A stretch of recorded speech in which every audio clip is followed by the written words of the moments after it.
کے مرض میں مبتلا افراد باقی لوگوں کے لیے سہما دینے والی شخصیت بن گئے ہیں۔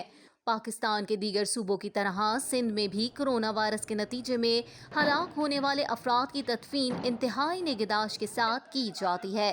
اس سلسلے میں معاشی خدمت فراہم کرنے والے ادارے کے ایک رکن نے بتایا کہ میں جو غسل و کفن کی مہم ہے، اس میں ہمارے ساتھ باقاعدہ علماء کرام بھی موجود ہیں اور ڈاکٹرز کی ٹیم بھی موجود ہے۔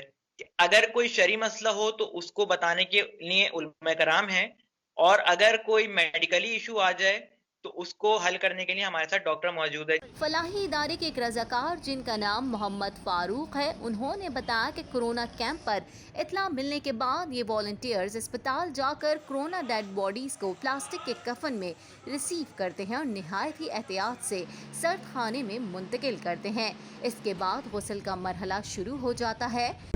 میت کو غسل دیتے وقت اس چیز کا احتیاط کرنا ہوتا ہے کہ جب ہم غسل میت کے اوپر پانی ڈال رہے ہوتے ہیں، وہ پانی جھلکنا نہیں چاہیے، پانی زور سے اچھلنا نہیں چاہیے، کیونکہ وہ جو پانی اچھلے گا چھینٹے آپ پر آئیں گے تو وہ اس کا وارث آپ میں منتقل ہوگا۔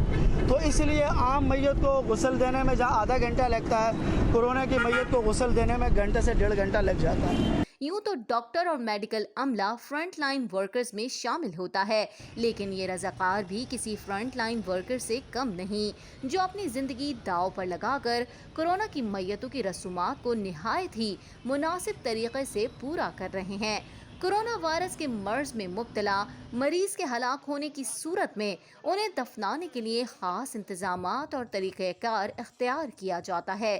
2 سے 3 بندے جو نا میت کو لحد میں اتارتے گئے، اس کے علاوہ ہم کسی کو ہاتھ لگانے نہیں دیتے ہیں۔ باقی سارا پروسیس وہی ہے، مٹی بھی ہم خود ڈالتے ہیں، سلپیں بھی ہم خود لگاتے ہیں۔ اختتام پذیر تک ورک کو مکمل کمپلیٹ کرنے کے بعد ہم ان سے جو ہے نا اجازت طلب کرتے ہیں۔ اسپتال سے میت لے جانے سے لے کر قبرستان میں تدفین کے آخری مرحلے تک یہ والنٹیئرز کرونا وائرس سے تحفظ کے لیے استعمال ہونے والی مکمل حفاظت کٹس پہنے ہوئے ہوتے ہیں اور میت کو چھوئے بغیر دفناتے ہیں۔